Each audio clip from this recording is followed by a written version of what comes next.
Ayan guys, so nandito na po tayo sa intersection. So from the highway, if you're coming from El Nido and Rojas, kakanan po tayo going to Port Barton. Ito po, may mga signage yung mga resort dito sa kanto.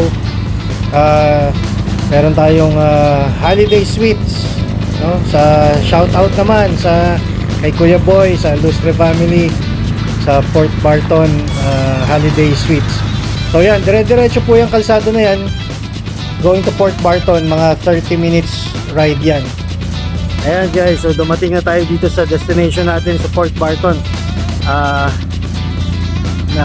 We are now at the construction site. So nakarating na rin yung ating motor dito sa site for the first time.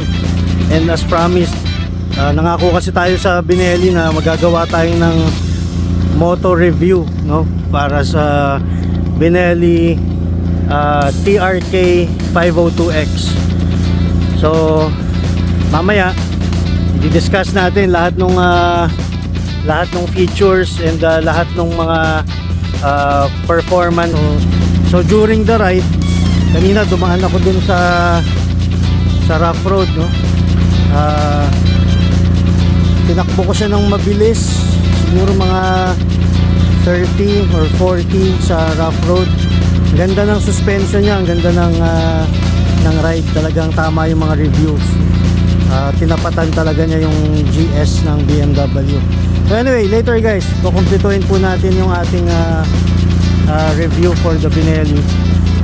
And magtatrabaho po muna kami.